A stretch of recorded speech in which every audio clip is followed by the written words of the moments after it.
As much as we all love Fujifilm cameras, there are a few fairly useless features that don't need to be in there. And on today's Fast Friday, I'm going to show you 5 of them.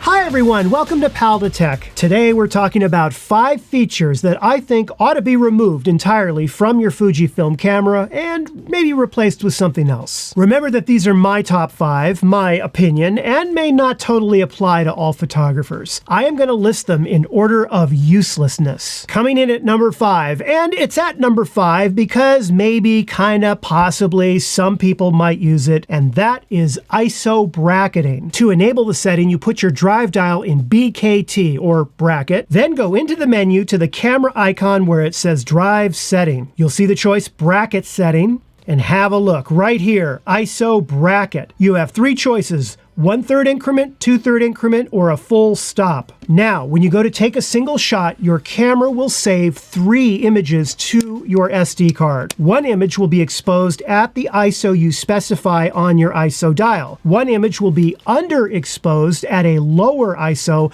and 1 image will be overexposed at a higher ISO. Now, it's very important to note that this feature is not the same thing as auto ISO. For more about how to properly use auto ISO, go ahead and see my video on this. I will have a link to that video in the description below this video. And if you do happen to have auto ISO selected in your ISO dial while you're shooting with ISO bracketing, then your first correctly exposed image in that series of 3 shots will use whatever ISO the camera chooses for the best exposure based on your auto ISO settings. So why did ISO bracketing make my list? Well, if you're shooting RAW format, this feature is totally useless, since you can adjust exposure and noise levels in post-production. In that case, you're basically just getting 3 RAW files with different ISO data. And even if you're shooting all JPEGs only, in almost all cases, you're going to want to use the lowest ISO you possibly can, and instead adjust your other exposure triangle settings to achieve that. And even if you have no other options but to only adjust your ISO, this ISO bracketing setting here maxes out at only 1 stop, which doesn't give you much range to go by. So while it's not the most, useless feature on the camera,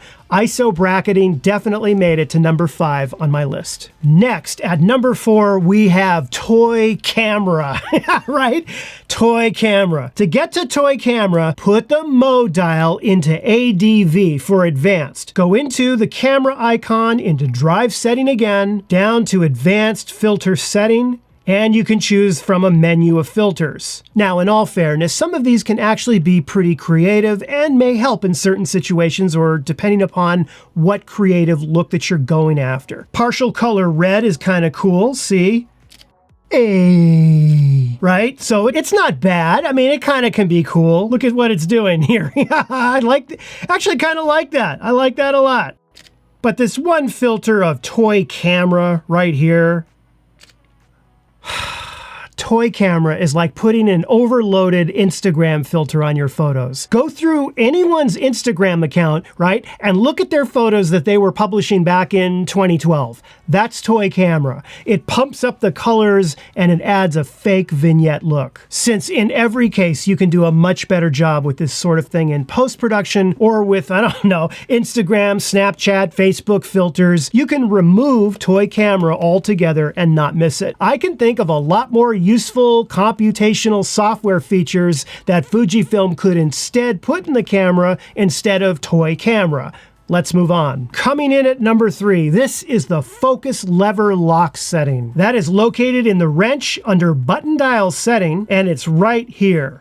Push to unlock. Boom. In all the time I've ever owned Fujifilm cameras, I've always wanted to be able to quickly and easily move the focus point with your finger the second you need to move it. And having it locked down seems to be something that's not really that useful to anyone. Because to move the focus point, you then need to press in on the focus stick and then you move it. It's an extra step you have to take, and you may need to go a little faster than that. Okay, we're getting close to our number 1 spot here. But first, at number 2 is a feature that I would be surprised surprised if very many Fujifilm photographers use at all, and that is the voice memo setting. This is located actually in the playback menu. The way to get to this is you have to be already playing back images on your camera. Once you're doing that, press the menu OK button. Then scroll down to the second page and you'll see voice memo setting. If you turn that on, you have now enabled it for all future photos that you take. Every time you take a shot, you can flip over to playback mode and record up to a 30-second voice memo. The way you do that is you pull up the photo that you want to add the recording to, then you press and hold down the front command dial during the time that you're speaking. I'm going to remember this voice file forever and ever and ever and ever. Once you've recorded your vocal work of art, to play it back, simply press quickly on the front command dial like this. And ever and ever and ever.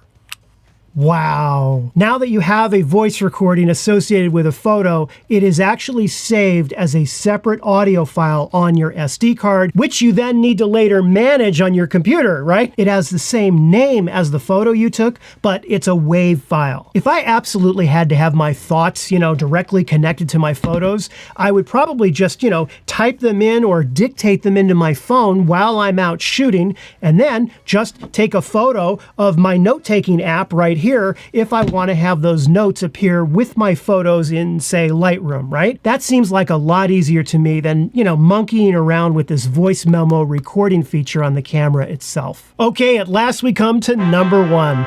This is the single most useless feature on Fujifilm cameras. You could remove it completely, and I'll bet not a single person would ever miss it. Of course, I'm talking about Photobook Assist. Photobook Assist is located when you are playing back images on your camera, when you go and you press the menu OK button to pull up that secondary menu, and it's on page 2 right at the bottom.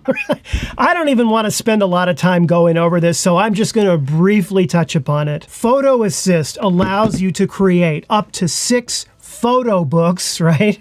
And each photo book can contain up to 300 images that are stored on whatever SD card you have connected to the camera. You use the camera settings to add your images to the photo book, and then you connect your camera to a monitor via an HDMI cable, and at that point, I guess you just sit there and watch them. Once you connect the camera to an external monitor, you lose the ability to edit and manipulate and do the settings on the back of the camera. New book, select, okay. All right, I'll select that one, that one, that one, that one, and that one. Okay, now what? Front cover. I guess, okay, I want that one to be the front cover. All right, I guess I'll complete my photo book. Did you ever watch Romper Room when you were a kid? Does anybody know that? Okay, book 1. Okay, so there we go.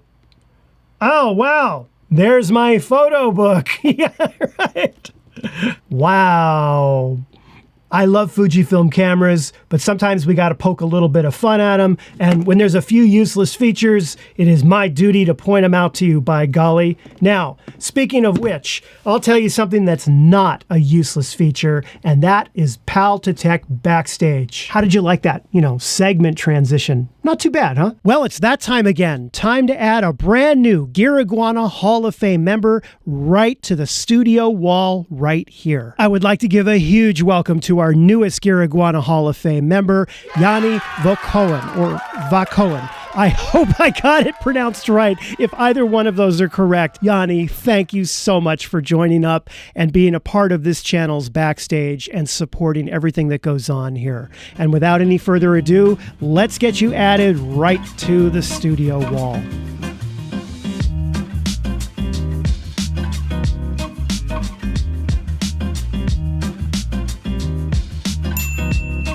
Well, there it is, right on the the studio wall, just out of sight and out of frame, but you know it's there. And for those of you that haven't yet checked out Paldotech Backstage, you don't know what you're missing. We have coffee time every Monday morning, and I share all kinds of behind-the-scenes stuff going on with this channel. And now back to camera one. Well, thank you so much for watching, and I really hope you found the video helpful or at least entertaining. And if you did, be sure to give it the like and subscribe. I will see all of you in a new video next week. I will be signing off now. Have a wonderful weekend. Take care.